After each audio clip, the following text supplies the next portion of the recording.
बच्चों, मैं आपको ऑर्गेनाइजेशन चैप्टर के बारे में बताने जा रहा हूँ। बहुत से बच्चों ने मुझसे रिक्वेस्ट किया कि सर इस चैप्टर को थोड़ा सा आप क्लियर कर दीजिए।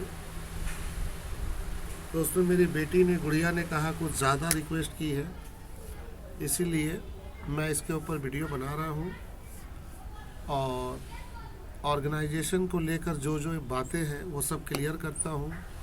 और मेरे मुताबिक जो क्वेश्चन इम्पोर्टेंस है मैं उस पर ज़्यादा बात करूँगा और मैं उम्मीद करता हूँ कि आप उसको रिकॉर्ड करोगे। सबसे पहले बच्चों एक बात क्लियर कर दूँ कि ऑर्गेनाइजेशन और ऑर्गेनाइजिंग दोनों सेम नहीं है, दोनों अलग है। ये बातें एकदम क्लियर रखना। ऑर्गेनाइजेशन वर्ड अलग है, ऑर्गेनाइजिंग वर्ड अलग है। ऑर्गेनाइजेशंस, ऑर्गेनाइजिंग क्या है इस पिक्चर में आप देख सकते हो।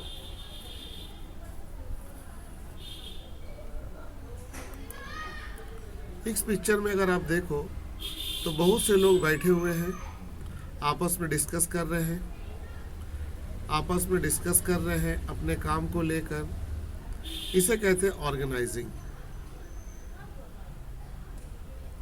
क्योंकि ये लोग काम कर रहे हैं।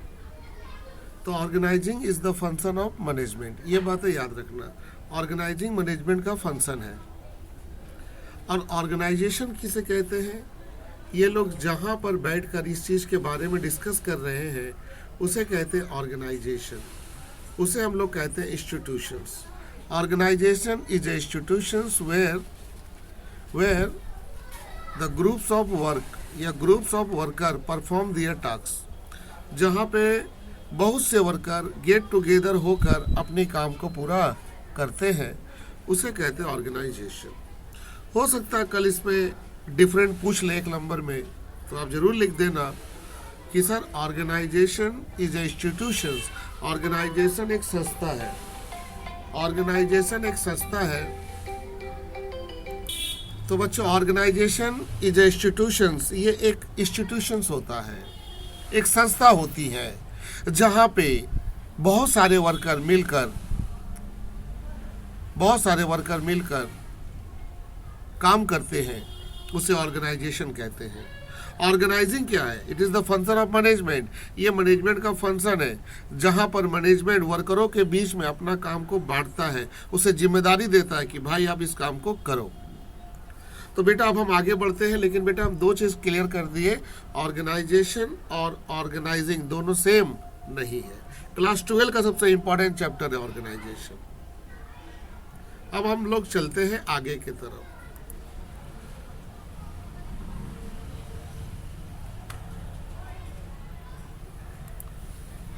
आगे जाने से पहले बच्चों कुछ इम्पॉर्टेंट चीज़ है जो इसके बारे में मैं आपको बताने जा रहा हूँ, वो आप मत लिखना, लेकिन आप जान जाइए ताकि इस चैप्टर में एंट्री लेते वक्त आपको बहुत मज़ा आएगा। सबसे पहले बच्चों ऑर्गेनाइजेशन का मतलब होता है, ये एक सिचुएशन है, ये एक ऐसी हालात है जिसमें कम से कम एक लोग नहीं होंगे, दो या दो से ज़्यादा लोग होंगे, जैसा कि आप मैप में देख रहे हो। ये एक ऐसी अवस्था होती है जहाँ दो या दो से ज़्यादा लोग वर्किंग कलेक्टिवली, जहाँ कलेक्टिवली का मतलब है जहाँ पर ये लोग एक साथ मिलकर काम करते हैं, जहाँ पर ये लोग सब एक साथ मिलकर काम करते हैं। बच्चों मैंने कुछ बातें यहाँ इम्पोर्टेंस दिया है कि दो या दो से ज़्यादा लोग एक साथ मिलकर जब काम करते हैं तो वहाँ ज़रूरत पड़ती है ऑर्गेनाइजिंग की। तो ये जो पॉइंट है ये हम लोग को ऑर्गेनाइजिंग सीखने में मदद करेगा। ऑर्गेनाइजेशन में सिंगल पर्सन नहीं होगा, बहुत सारे एम्प्लॉय होंगे और सब एक साथ मिलकर काम करेंगे, तो वहाँ ज़रूरत पड़ेगा ऑर्गेनाइजिंग का। ये बातें क्लियर हुई।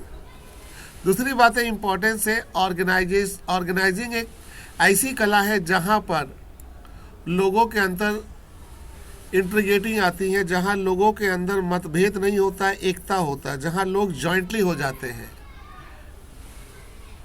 Balancing and coordinating the activity of people, जहाँ पे लोग काम करते हैं आपस में मिलकर। अगर कुछ प्रॉब्लम होती है तो वहाँ पर ये इंटीग्रेटिंग बैलेंसिंग हो जाती है, यानी कि जहाँ पर अगर किसी भी तरह की कोई प्रॉब्लम हो तो कोऑर्डिनेशन के जरिए उसको दूर किया जाता है।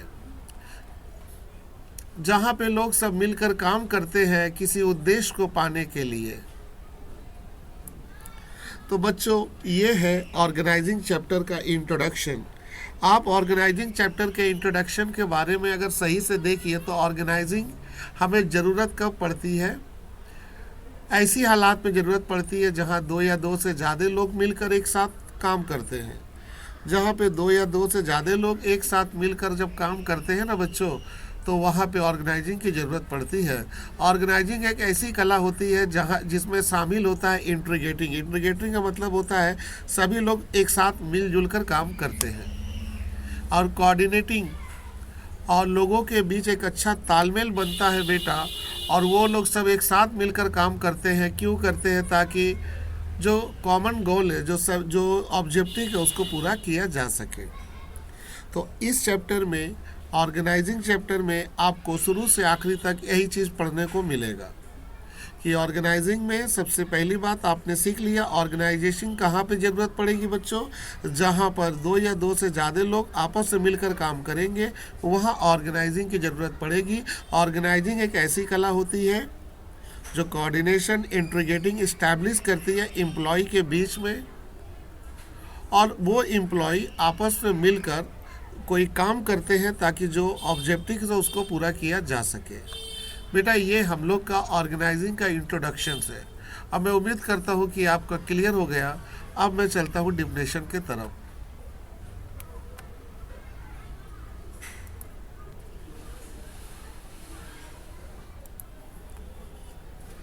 बच्चों, ऑर्गेनाइजिंग का जो कॉन्सेप्ट है, यानी कि डिफिनेशन है, वो ध्यान से देखिए। ऑर्गेनाइजिंग रिफर का मतलब है वो संकेत देता है, इशारा करता है। Organising refer to the process. अच्छा, पहला वर्ड आया प्रोसेस। ऑर्गेनाइजिंग एक प्रोसेस है। प्रोसेस का मतलब बेटा जहाँ काम स्टेप बाय स्टेप होता है। ऑर्गेनाइजिंग एक प्रोसेस है। क्या चीज़ का प्रोसेस करता है भाई? Identify and grouping of activities. ये इसकी डिफिनेशन का इम्पोर्टेंस पहलू है बेटा। यानी कि ऑर्गेनाइजिंग को मैनेजमेंट में डिफाइन किया गया है कि एक प्रोसेस है। प्रोसेस का मतलब है जहां हम स्टेप बाय स्टेप काम करते हैं, उसे हम कहते हैं प्रोसेस। यहाँ स्टेप क्या है बच्चा? The process of identifying. सबसे पहला जो काम होता है ऑर्गेनाइजिंग का, वो होता है आइडेंटिफाइंग करना, पता लगाना कि मजदूर को कौन सा काम करना है और कौन सा काम नहीं करना है। The process of identifying. चलिए बच्चों, सबसे पहले पता लगाना है, वर्क को आइडेंटिफाई करना है, कौन सा काम करना है, कौन सा नहीं करना। उसके बाद ग्रुपिंग ऑफ एक्टिविटीज़। उसके बाद उस काम को ग्रुप कर देना है, मतलब उस काम को ग्रुपिंग बनाना है। ग्रुपिंग ऑफ एक्टिविटीज़ का मतलब हुआ बेटा जहाँ काम को डिपार्ट बाई बांट देना है। जैसे परचेज सेल है, परचेज अलग काम है, सेल अलग काम है, तो परचेज के लिए अलग ग्रुप बनेगा, सेल के लिए अलग ग्रुप बनेगा। वही बात यहाँ कह रहा है। तो बच्चा, ऑर्गेनाइजिंग जब आएगा तो आपका पहला वर्ड होगा कि सर ऑर्गेनाइजिंग रिफर। ऑर्गेनाइजिंग हमें संकेत देता है, हमें बताता है। प्रोसेस वर्ड याद रखना कि ऑर्गेनाइजिंग में सिर्फ एक ही काम नहीं होता, ऑर्गेनाइजिंग स्टेप बाय स्टेप बहुत सा काम करता है। तो उसका 2 ही तो काम है बेटा। एक है द प्रोसेस ऑफ आइडेंटिफाइंग, सबसे पहले पता लगाना काम को, and the grouping of the activities. और उसके बाद बेटा एक्टिविटीज को, जो एक्टिविटीज है उसको ग्रुपिंग करना। ग्रुपिंग करने का मतलब बेटा जहां पार्ट बाय पार्ट बांट देना, टू बी परफॉर्म, ताकि वह काम आसानी से किया जा सके। And dividing them among the individual, फिर उस काम को हमको एम्प्लॉय के बीच में क्या करना है? बांट देना है। फिर उस काम को एम्प्लॉय के बीच में बांट देना है। उन लोगों को देना है ऑथोरिटी और रिस्पॉन्सिबिलिटी। ऑथोरिटी और रिस्पॉन्सिबिलिटी देना है ताकि वो ऑर्गेनाइजेशन की ऑब्जेक्टिव को आसानी से पूरा कर सके।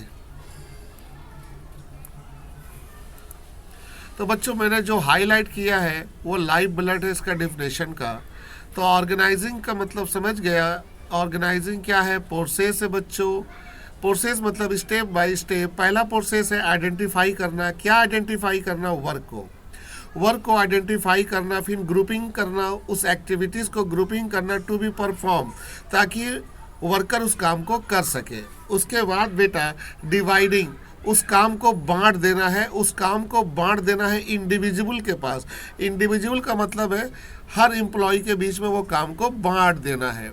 बांटने के बाद ऑथोरिटी और रिस्पॉन्सिबिलिटी को इस्टेब्लिश करना है। ऑथोरिटी और रिस्पॉन्सिबिलिटी, ऑथोरिटी का मतलब है आप इस काम को आज़ादी के साथ करें, आपके ऊपर किसी भी तरह की कोई परेशानी नहीं है, ऑथोरिटी दी जाती है। और साथ ही साथ रिस्पॉन्सिबिलिटी भी दी जाती है कि जो आज़ादी आपको दिया गया उसका गलत फ़ायदा ना उठाए।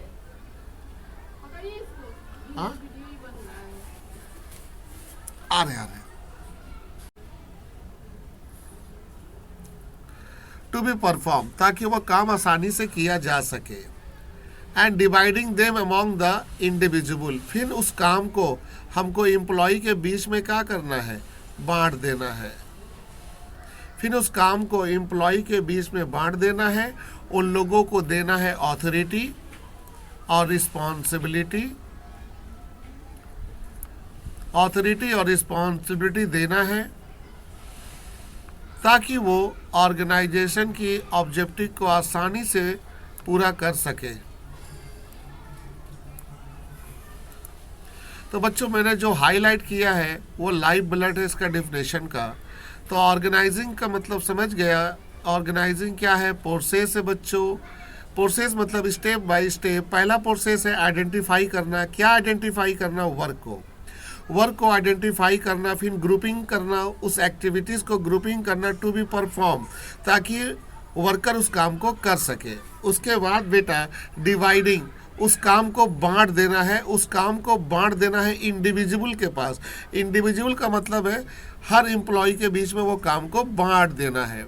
बांटने के बाद ऑथोरिटी और रिस्पॉन्सिबिलिटी को इस्टेब्लिश करना है। ऑथोरिटी और रिस्पॉन्सिबिलिटी, ऑथोरिटी का मतलब है आप इस काम को आज़ादी के साथ करें, आपके ऊपर किसी भी तरह की कोई परेशानी नहीं है, ऑथोरिटी दी जाती है। और साथ ही साथ रिस्पॉन्सिबिलिटी भी दी जाती है कि जो आज़ादी आपको दिया गया उसका गलत फ़ायदा ना उठाए। हाँ, आ रहे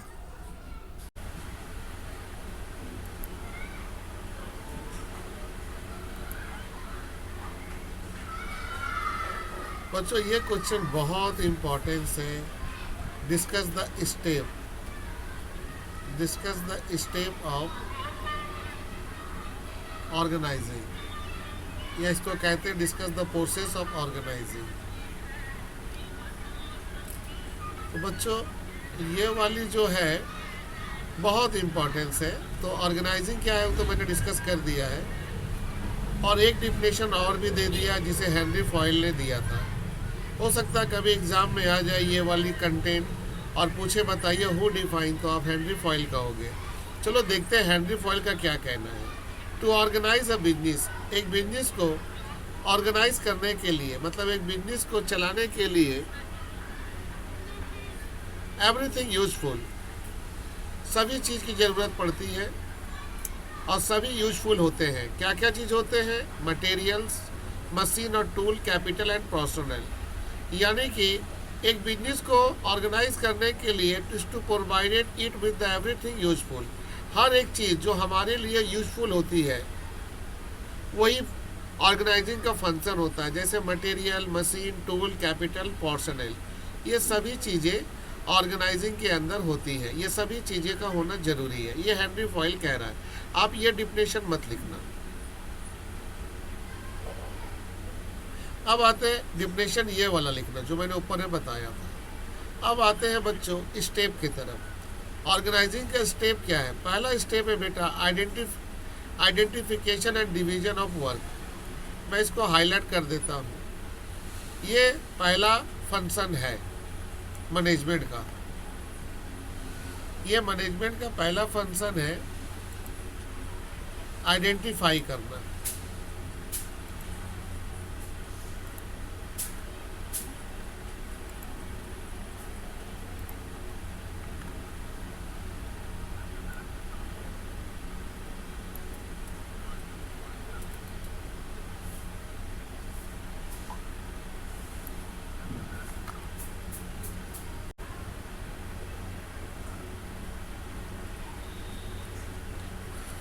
बच्चों मैनेजमेंट का पहला काम होता है, स्टेप है ऑर्गेनाइजिंग का फर्स्ट स्टेप है identification and division of work. इससे पता चल रहा है कि मैनेजमेंट का पहला काम होता है ऑर्गेनाइजिंग के अंदर काम को पहचानना, उसके बाद काम को बांटना।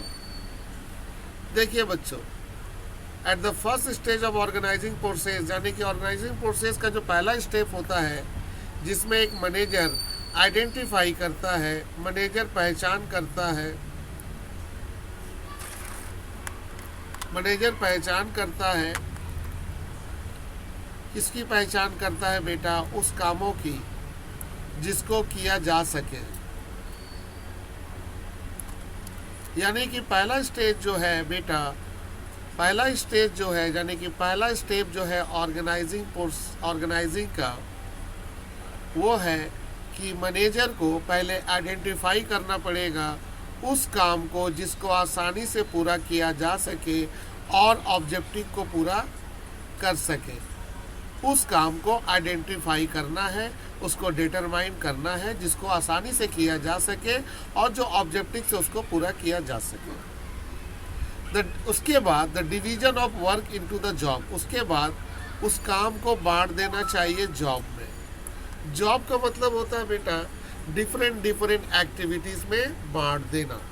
जैसे प्रोडक्शन डिपार्ट, सेल डिपार्ट, इसको कहते हैं जॉब। और ये जरूरी भी है, क्यों? क्योंकि अकेला एक आदमी पूरा काम नहीं कर सकता है बच्चों। तो बच्चों आइडेंटिफिकेशन और डिवीजन ऑफ वर्क क्लियर हो गया, ये पहला स्टेप है। इसमें मैनेजमेंट की जिम्मेदारी क्या है बच्चों? मैनेजमेंट की जिम्मेदारी है सबसे पहले उस काम को आइडेंटिफाई करना, डिटरमाइन करना जिसको पूरा किया जा सके और ऑर्गेनाइजेशन की ऑब्जेक्टिव को हासिल किया जा सके। इसके बाद है डिवीजन ऑफ वर्क, काम को बांट देना चाहिए इनटू जॉब में। जॉब मतलब पार्ट बाय पार्ट में बांट देना चाहिए। क्लियर है बच्चों? ताकि क्यों? क्योंकि एक आदमी, वन इंडिविजुअल पूरा काम को नहीं कर सकता है। अब मैं आपके लिए ग्रुप कर देता हूं ताकि आप उस चैन को याद कर सकें। आइए अब मैं इसको एक बार डिलीट कर दूं बच्चों। अब बच्चों हम लोग इम्पोर्टेंस पहलू को बात करें। पहला स्टेप है मैनेजर। मैनेजर को सबसे पहले पहचान करना है, उसके बाद डिटरमाइन करना है। ध्यान से बच्चों, किसको? उस एक्टिविटीज़ को जिसको हम परफॉर्म कर सकें और बेटा हम लोग ऑर्गेनाइजेशन की ऑब्जेक्टिव को पूरा कर सकें। ये 4-5 तो मैंने जो सीढ़ी तैयार की है बॉक्स, ये इम्पोर्टेंस है। यानी कि आइडेंटिफिकेशन और डिवीजन ऑफ वर्क में आप एक चीज़ समझ गए, ये पहला स्टेप है ऑर्गेनाइजेशन का, जहां मैनेजर का काम होता है आइडेंटिफाई करना, डिटरमाइन करना उस एक्टिविटीज़ को जिसे पूरा किया जा सके और कॉमन गोल यानी कि जो ऑब्जेक्टिव्स है उसे भी हासिल किया जा सके। चलो ठीक है। इसके बाद है डिवीजन ऑफ वर्क, काम को बांट देना। काम को बांटिए, वर्क को छोटे छोटे जॉब में बांट दीजिए। और ये ज़रूरी है, क्यों? क्योंकि अकेला आदमी उस पूरा काम को नहीं कर सकता है। अकेला आदमी उस काम को पूरा नहीं कर सकता है।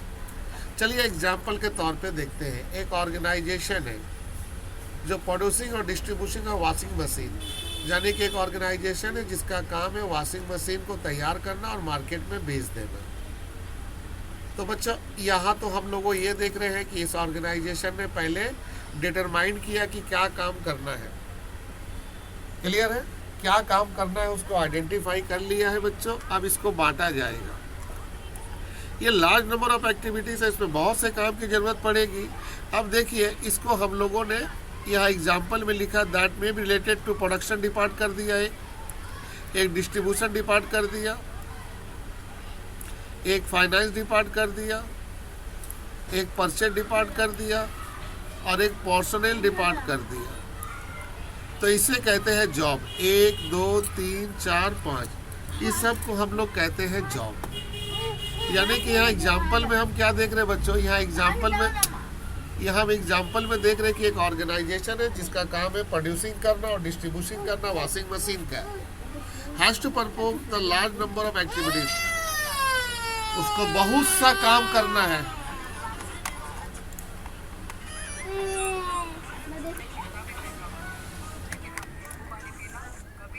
बेटा उसको बहुत सा काम को पूरा करना पड़ता है, इसीलिए यहाँ पर वर्क को वो जॉब में बांट देता है, प्रोडक्शन, डिस्ट्रीब्यूशन, फाइनेंस और परचेज एंड पर्सनल। अब आते हैं बच्चों second step.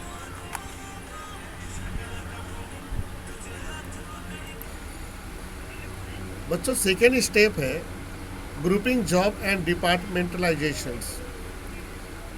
Grouping the job, grouping the job किसे कहते हैं ये आपको मालूम है, जहां पर हम लोग काम को एक ग्रुप में रख देते हैं। सेकेंड स्टेप है ऑर्गेनाइजेशन का, इज टू कंबाइन या ग्रुपिंग द जॉब। कंबाइंड या ग्रुपिंग द जॉब ये आपका सेकेंड स्टेप है। चलो भाई कैसे होता है देखा जाए। Once the division of work into job, जब एक बार हम लोग काम को जॉब में बांट देते हैं, जब एक बार हम लोग काम को जॉब में बांट देते हैं, जॉब का मतलब आपको मालूम है डिफरेंट एक्टिविटीज में बांट देते हैं। This can be easily put into the various group, तब इस काम को हम लोग एक ग्रुप के अंदर रख सकते हैं।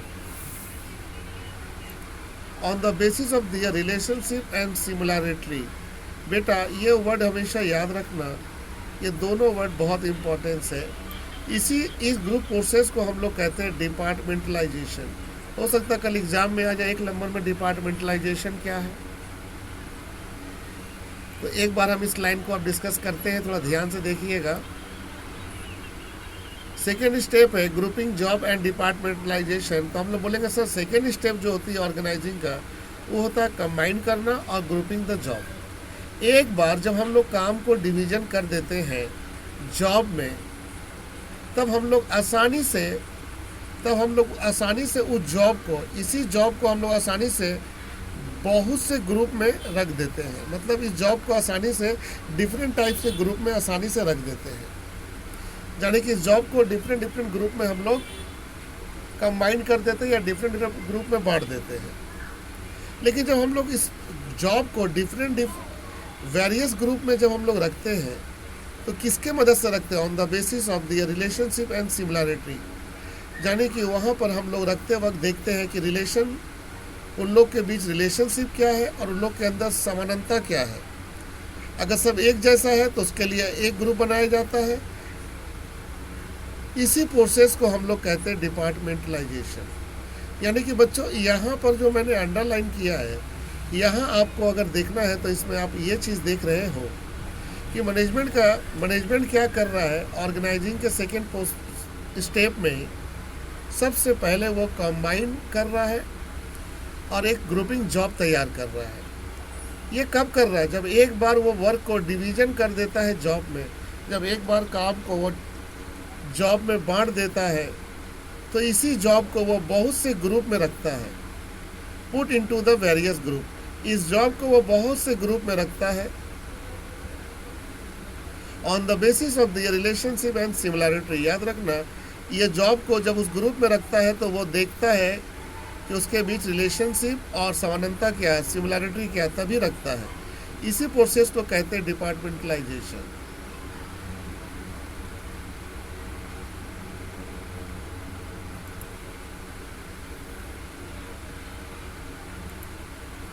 एग्जाम्पल देखिए, जैसे each job and task related to production. यहाँ पर हम देख रहे हैं कि हर काम प्रोडक्शन से जुड़ा हुआ है, तो इसको हम लोग ग्रुप कर रहे हैं प्रोडक्शन में। इसको हम लोग ग्रुप तैयार किए प्रोडक्शन ग्रुप, और हर काम उसी में रखेंगे। The element that related to marketing, production के लिए मार्केटिंग चाहिए तो एक मार्केटिंग डिपार्ट बनेगा, मार्केटिंग ग्रुप बनेगा। एक फाइनेंस ग्रुप बनेगा, पैसा चाहिए। And purchase are to be group of into the respective group, यानी कि हेड ग्रुप बनेगा प्रोडक्शन।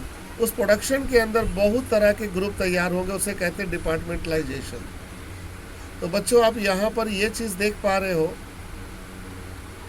यहाँ पर आप ये चीज़ देख पा रहे हो कि पहला एक ठो ग्रुप, एक ठो डिपार्ट होगा हेड, उसके अंदर बहुत से ग्रुप बनेंगे।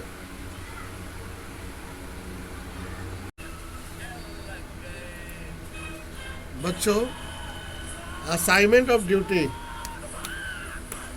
असाइनमेंट ऑफ ड्यूटी का मतलब होता है कि वर्कर को उसकी रिस्पॉन्सिबिलिटी देना। बच्चों, आफ्टर ग्रुपिंग द जॉब, जब हम लोग जॉब को ग्रुपिंग कर देते हैं, उसको डिपार्ट में बांट देते हैं, गिविंग देम एडुकेट राइट, तब उसके बाद हम लोग उसको एक राइट देते हैं। एडुकेट राइट का मतलब है जितना जरूरी है उतना ही राइट देते हैं। क्यों देते हैं? So that they can perform assigned work. Assigned work का मतलब जो काम उनको सौंपा गया है उसको वो कंप्लीट कर सके सेटिस्फैक्ट्री मैनर, मतलब खुशी से उस काम को वो पूरा कर सके। This right are granted through the process of delegation. ये जो राइट है वर्कर को जो दी जाती है, ये फिक्स की जाती है डेलीगेशन प्रोसेस के जरिए।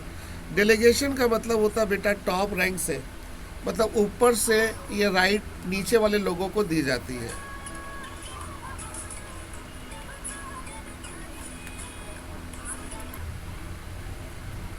और बेटा in this process the high level of management, जो टॉप लेवल के मैनेजमेंट होते हैं, give away some his right, वो लोग अपनी कुछ राइट दूसरे को दे देते हैं। वो लोग अपना कुछ राइट दूसरे को दे देते हैं। वो बिकम हिज सबऑर्डिनेट, दूसरों को देते हैं जो उनके सबऑर्डिनेट होते हैं, जो एम्प्लॉय होते हैं। इट कंटिन्यू, और ये राइट चलता रहता है till the last level of management, और ये जाकर ख़त्म होता है कहाँ पर? लास्ट लेवल ऑफ मैनेजमेंट में।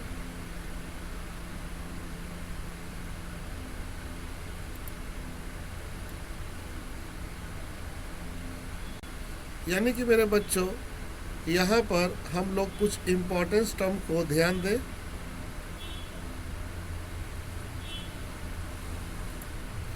सबसे पहले बच्चों, हम लोग जब grouping of job and departmentalisation कर लेते हैं, तब गिविंग देम, तब हम लोग क्या देते हैं? Educate right. एडुकेट मतलब ना ज़्यादा ना ही कम, जितनी राइट की ज़रूरत है उतना ही राइट एम्प्लॉय को देते हैं, ताकि वो असाइंड वर्क को पूरा कर सके, ताकि उनको जो काम दिया गया है उस काम को वो पूरा करे। सेटिस्फैक्ट्री मैनर का मतलब है खुशी से काम को पूरा करे, सेटिस्फाई होकर। दिस राइट आर ग्रांटेड, ये राइट जो है ग्रांटेड की जाती है, फिक्स की जाती है through the process of delegation के जरिए। ये राइट जो है ये फिक्स होती है डेलीगेशन के चलते। डेलीगेशन का मतलब बेटा ये फ्लो होता है, घूमता रहता है, ये बेटा फ्लो होता है, ये बेटा फ्लो होता है, यानी कि टॉप से मिडिल, मिडिल से लोअर लेवल तक ये राइट फ्लो होती है। इस प्रोसेस में हायर लेवल ऑफ मैनेजमेंट जो होती है वो अपनी राइट जो है वो अपनी राइट को छोड़ देती है। कुछ राइट गिव अवे, कुछ राइट गिव अवे का मतलब है दे देती है in the right of favour of other, किसी दूसरे को दे देती है, दूसरे एम्प्लॉय को जो उनके सबऑर्डिनेट होते हैं। और ये चलती रहती है, ये डेलीगेशन प्रोसेस चलती रहती है कहाँ तक? लास्ट लेवल ऑफ मैनेजमेंट तक। अब हम लोग का चौथा स्टेप है बेटा establishing the reporting and relationship. इसका मतलब अब रिपोर्टिंग की बारी है, हर वर्कर काम कर करके रिपोर्ट बताएगा। बेटा merely allocate work is not enough, सिर्फ काम को बांट देना ही काफ़ी नहीं है। merely allocating work is not enough, सिर्फ काम को बांट देना ही काफ़ी नहीं है। Each individual should also know, हर एम्प्लॉय ये जानना चाहता है फ्रॉम whom, हर एम्प्लॉय ये जानना चाहता है, he has to take the order, वो ये जानना चाहता है कि हम ऑर्डर किससे ले और कौन होगा अकाउंटेबल, कौन लेगा जिम्मेदारी, ये हर एम्प्लॉय जानना चाहता है ऑर्गेनाइजेशन के अंदर। The establishment of such reporting relationship, establishment मतलब इस तरह के रिलेशनशिप का जो इन्वायरमेंट बनता है वो कोऑर्डिनेशंस इस्टेब्लिश करता है हर डिपार्टमेंट के बीच में। यानी कि मेरे बच्चे, अगर हम लोग इस टॉपिक पर डिस्कस करना चाहें तो इस टॉपिक में हम लोग को ये बात पता चल रहा है कि सिर्फ काम को बांट देना ही काफ़ी नहीं है। हर एक इंडिविजुअल ये जानना चाहता है कि वो किससे ऑर्डर ले, वो किससे ऑर्डर ले और कौन जिम्मेदारी लेगा, हु इज़ अकाउंटेबल, कौन हमारे काम की जिम्मेदारी लेगा, ये हर एम्प्लॉय जानना चाहता है। और हर एम्प्लॉय काम करने के बाद अपना रिपोर्ट उसी को सपोर्ट कर देता है, उसी को सबमिट कर देता है। और इस तरह की जो वर्किंग एनवायरनमेंट होती है, इसमें हर डिपार्टमेंट के बीच एक ऑर्गेनाइजेशन के बीच कोऑर्डिनेशन इस्टेब्लिश होता है। तो बच्चों ये 4 तो फीचर है, 4 तो स्टेप है, ये चारों को आप अच्छे से देख लीजिएगा।